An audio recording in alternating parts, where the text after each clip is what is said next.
Today's Words of Wisdom, It's Rare to Have a Human Body, will be presented in French and English with subtitles in Arabic, Olaxese or Vietnamese, Chinese, Croatian, Dutch, English, French, German, Hebrew, Hindi, Hungarian, Indonesian, Italian, Japanese, Korean, Persian, Polish, Portuguese, Punjabi, Romanian, Russian, Spanish, Thai, Urdu, and Turkish.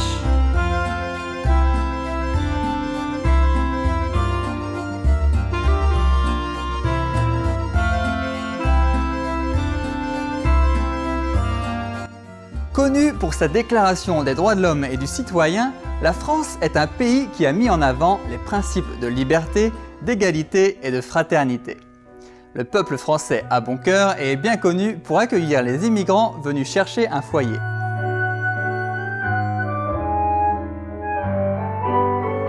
La nation française a eu une influence positive sur de nombreux pays à travers sa législation et son excellence dans de nombreux domaines. Par exemple, dans le domaine de l'exploration, les Français ont été à l'avant-garde de l'aérospatiale avec les frères Montgolfier et leur célèbre montgolfière qui a permis à l'homme de s'élever dans les airs.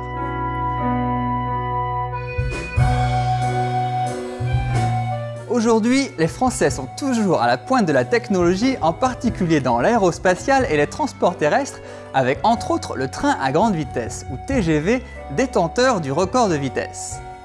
Nous devons aussi le cinéma à Léon Bouly et la photocouleur aux frères Lumière. Toutes ces innovations ont permis à beaucoup de Français de traverser les frontières et d'apporter leur esprit de solidarité dans le monde entier via des organisations célèbres comme Médecins sans frontières et Emmaüs International. La France est aussi bien connue en médecine avec les découvertes de Louis Pasteur et sur les vaccins. Dans le monde des arts, c'est Claude Monet qui a révolutionné la peinture avec l'impressionnisme. On ne peut bien sûr pas parler de la France sans mentionner la haute couture, la gastronomie et le savoir-vivre qui ont fait de ce pays une destination touristique romantique. La France est aussi une terre de paysages variés s'étendant de la côte atlantique jusqu'à la Méditerranée, en passant par le Jura et les Alpes, dont le plus haut sommet, le Mont Blanc avec ses 4808 mètres, est aussi le toit de l'Europe.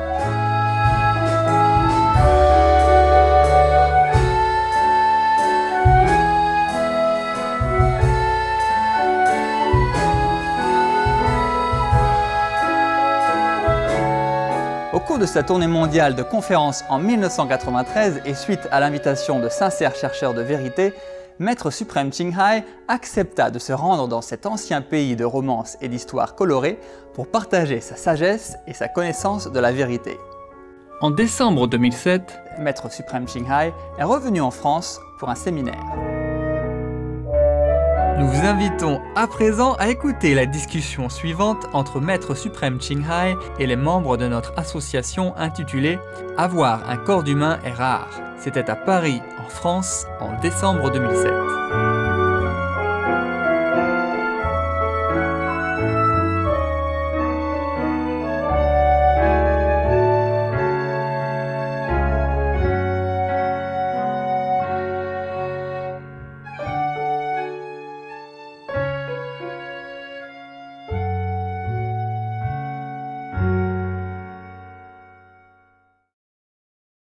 You want some joke first or serious story first? How many serious? How many jokes? Oh, no. All right, serious. Tuck your smile back in. Nobody allowed to smile, except the one who won't joke. I told you so many stories. I wonder if I have told this story or not. This story is about a holy man who deal with his desire, yeah, and who deal with temptation. It goes like this. A holy man, one day, walking through the shop, yeah, in a shopping center, maybe supermarket, yeah. And he saw a grocery in which they sell beautiful, fresh mangoes. Wow. His mind urged him to buy some, to enjoy it. Yeah, of course, like everybody else. So the holy man was trying to tell him that, no, you don't need mangoes. Yeah. You don't have enough money to buy it to start with, and you don't need it. And you are a holy man. You just eat whatever you have, and you don't desire anything else. But would the mind listen? No? Okay. But the mind doesn't listen. Never mind. The holy man went back to his cave, continued to meditate. But all night long, all he meditated was the fresh, luscious mangoes. You know everything. How come? Were you that holy man reincarnate? We all know very well the trick of the minds, yeah? Okay. So he was so tired and exhausted, sitting there fighting with his own mind. So he went into the jungle next morning, still defeated and exhausted by the fighting with the mind the whole night through. And he went and chopped some wood, yeah? And then with a lot of wood, he carried all the way from the jungle to the shopping center.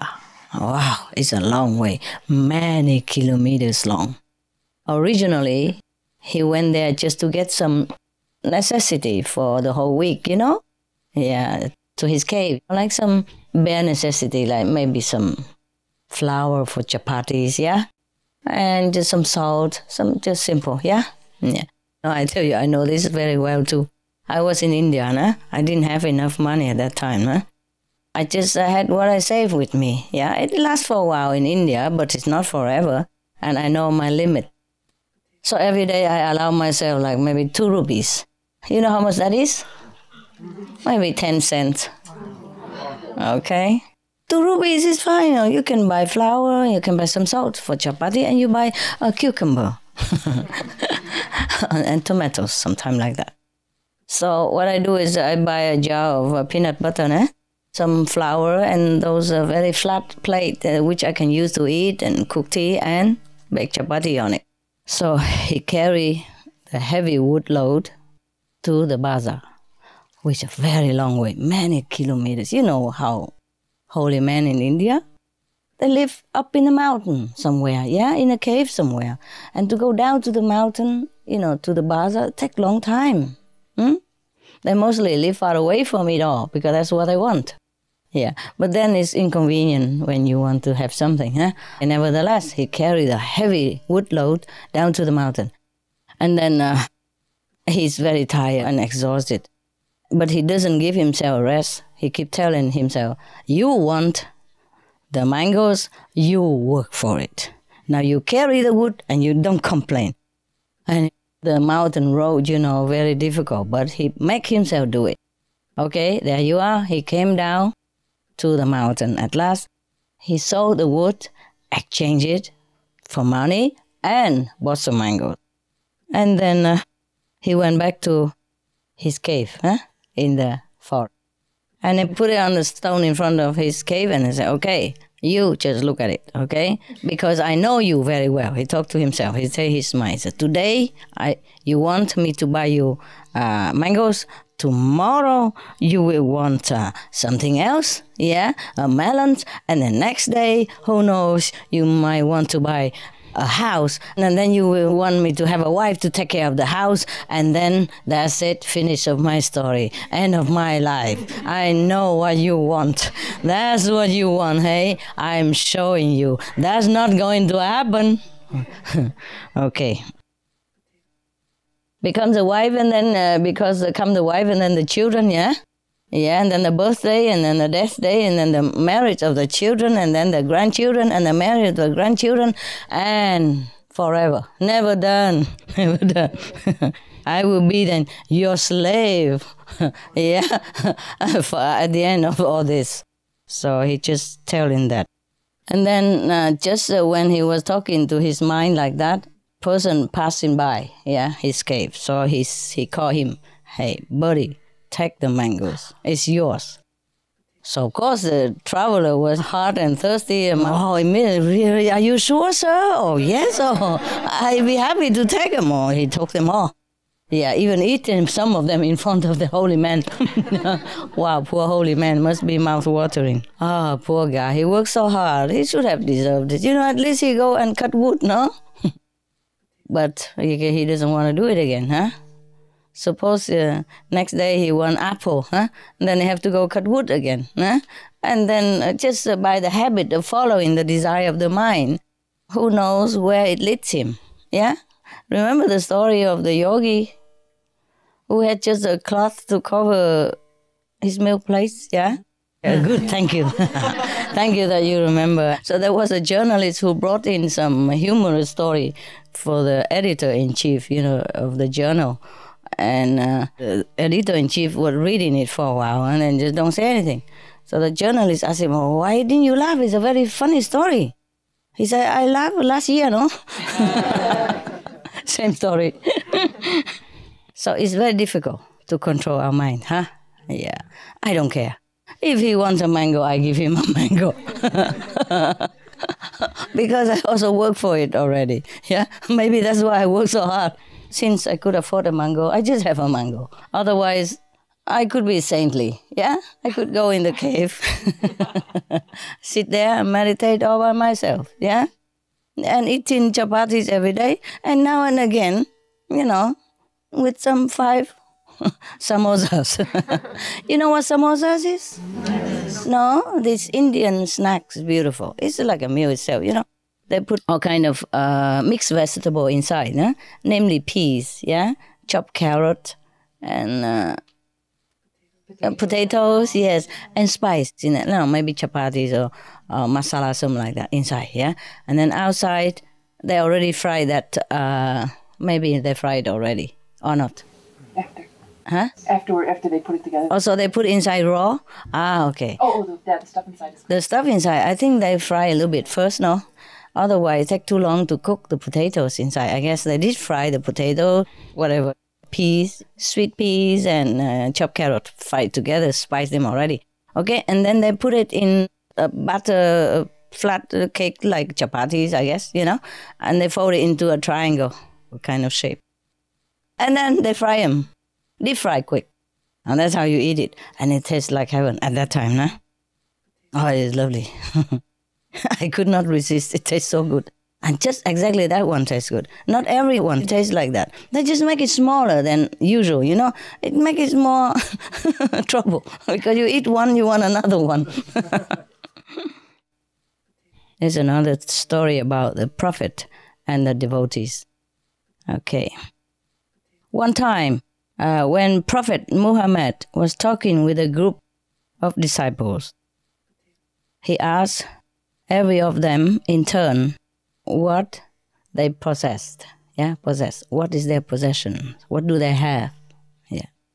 So one of the disciples by name Hazrat Umar replied to the Prophet, "Oh, Prophet, I have a wife and many children, camels, and so on and so forth."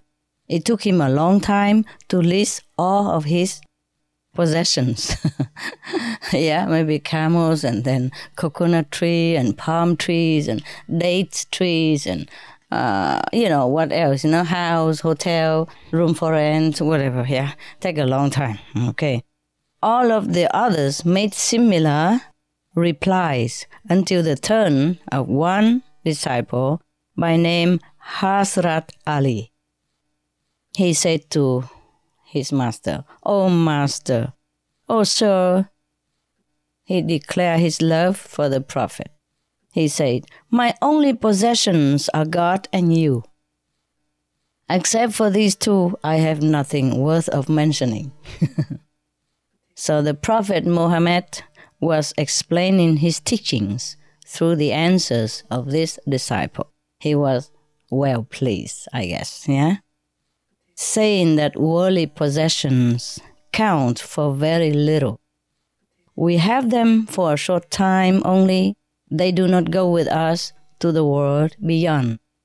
Attachment to them leads only to pain and suffering as we are born again and again to satisfy ourselves because of the desire for these, which had not been fulfilled during our lifetime. Yeah, because we have more, then we're more attached to them. And they give us comfort and, I say, pleasure and stuff. And when we die, we have not enjoyed all of them yet, you know? And then maybe at that splitting moment, our soul left the body with the desire that we haven't enjoyed all our possession. And then that's how we come back to life. I mean, physical life, again and again, transmigrate and suffer, yeah? So that's why the prophets say that possession only leads to suffering and transmigration. This is the lot of those who love the ways of the world.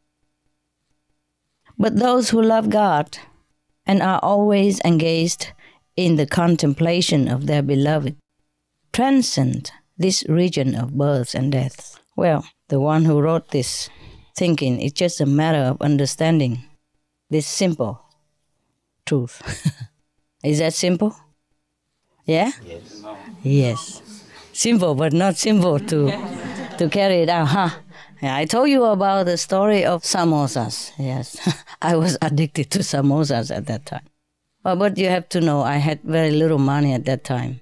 And mostly I eat just chapatis and sometimes some cucumber. Yeah, chapati and peanut butter. Yeah, just to keep the body still alive.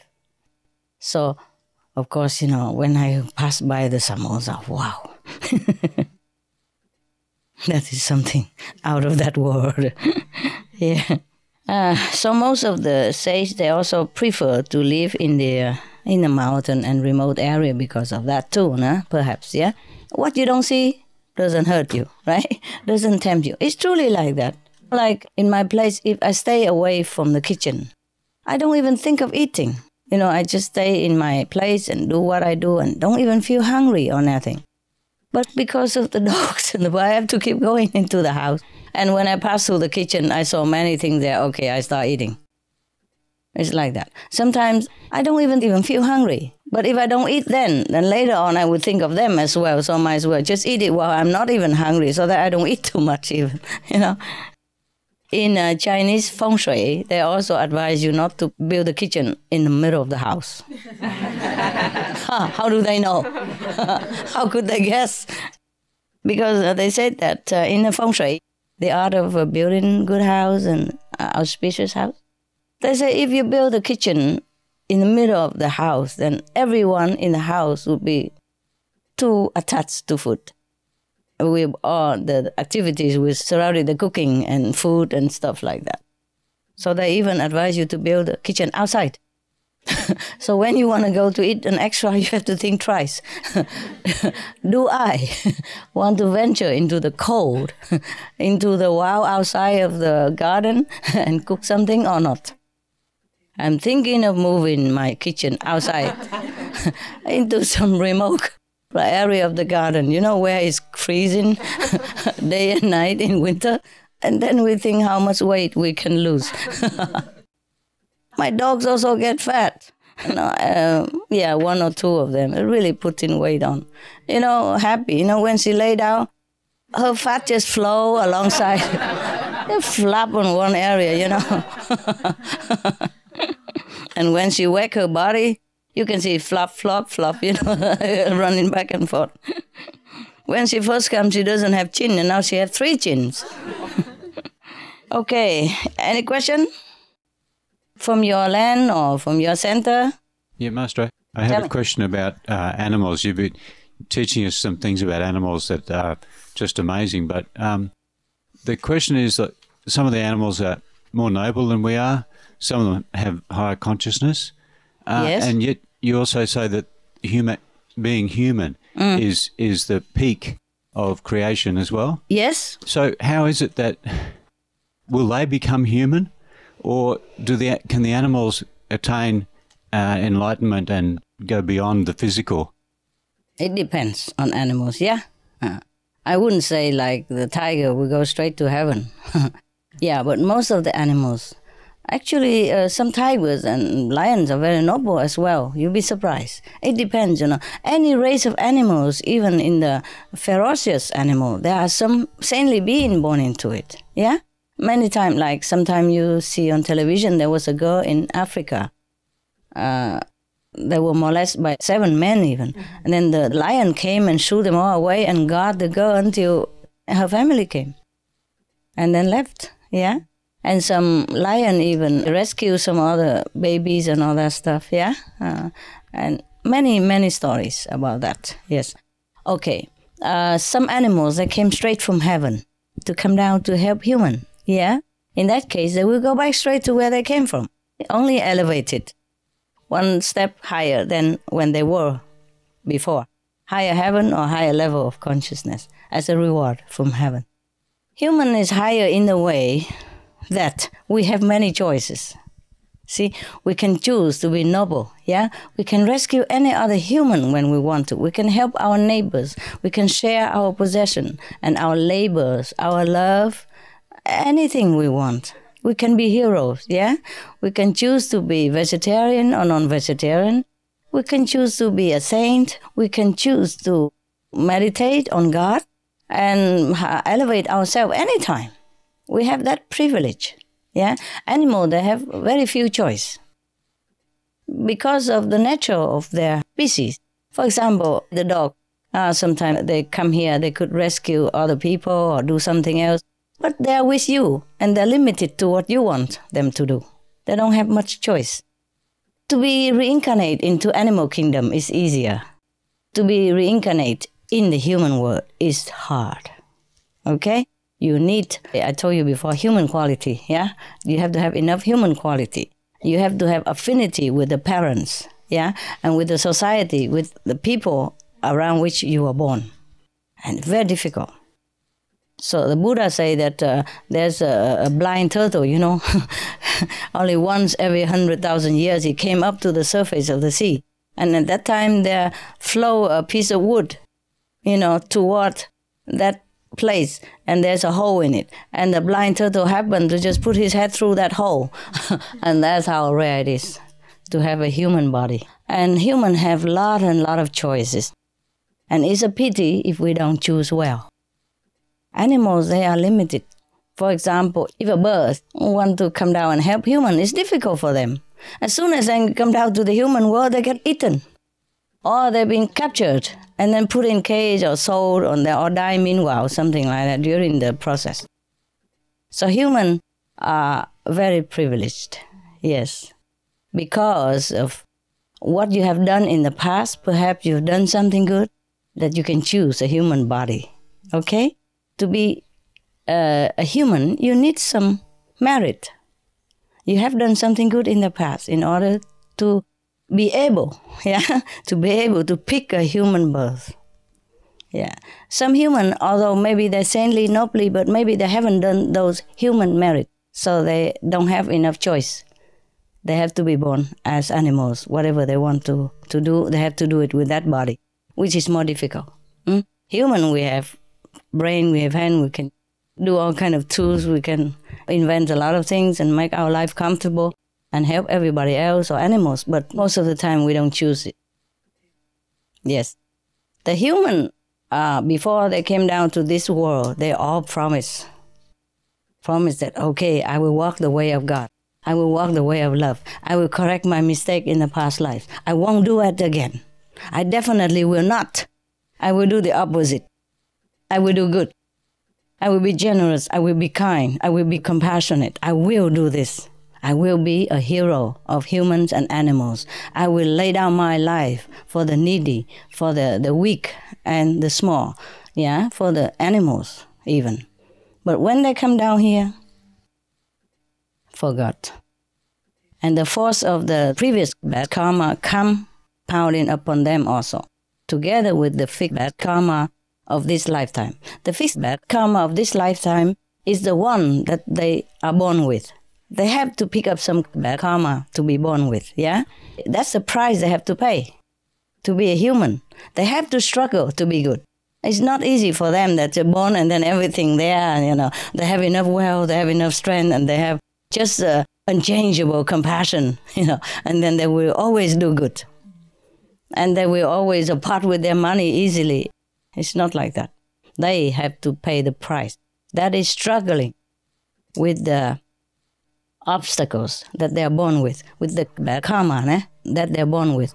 with what they did in their last life. They come back onto them. And they have to struggle against that, to do the opposite. Many fail miserably. And then have to come back again, promise again, but this time we double. The bad karma of the past life and the life now will come back on them on the next future life. Be harder and harder all the time. So you see how poor the human is, yeah? And if they don't have any guide to show them, to remind them, to support them mentally and physically and spiritually, and the congregation of saintly people will have the same goal, same minded, then they fail miserably. Many people fail. You see, give in to the force of bad karma of the mind. It's very difficult. Thank you, Master. Sorry. Is that clear enough, love? Yeah, that's beautiful. So we should really look at animals as our benefactors who've come here to help us. They do help, yeah, a lot. Yeah, even though we've got the tough job. Yes. But we should look at them quite different to what we do now. Okay, so you want to look up to them now? Yeah. That's good. Okay, many animals, they help invisibly, you see, but their help is limited. You see, for example, I have a neighbor who has a horse, okay? He is quietly ward off negative influence, ward off negative people. But nobody knows that. And he's limited to where he is. The neighbor has him, but he has the style for him, and then a fence, yeah, you know, he will only run up and down in that square meters, you know. And he eat the grass in there, and sometimes don't have anything. And they eat, you know, maybe in the morning they feed them and then let them out all day. Nothing to eat until 5, 6 o'clock at night. And then inside probably eat then and then go sleep. Something like that. And even though he wanted to help humankind, but he's limited to helping maybe only me as his neighbor and his own family, who's caretakers. Does the horse have any awareness of his job? Oh, sometimes yes, sometimes no. He just do it like the sun shine on you. Okay? Thank you. The sun will not proclaim anything, will not think anything. Like you're breathing. Yeah? You don't aware, but you do it. Yeah. That's just an example for you, huh? And for example, the swan, yeah? Is helping me to tell me some other stuff, yeah? Something about who's bad and all that for me, or who I should not have. But I have them in any way, bad or not bad, because, well, that's the way I do. But I do appreciate she told me, yeah? For example, like that.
Ce fut un honneur de vous avoir eu parmi nous aujourd'hui dans Paroles de sagesse. À suivre, c'est musique et poésie sur Supreme Master Television, tout de suite après les nouvelles exceptions. Alors restez avec nous. À bientôt et que Dieu vous bénisse.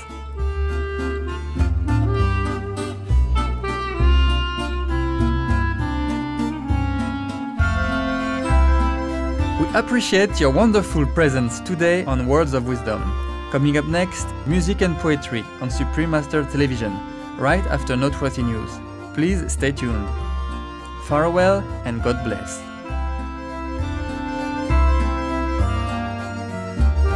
For more details, please visit www.suprememastertv.com/WOW.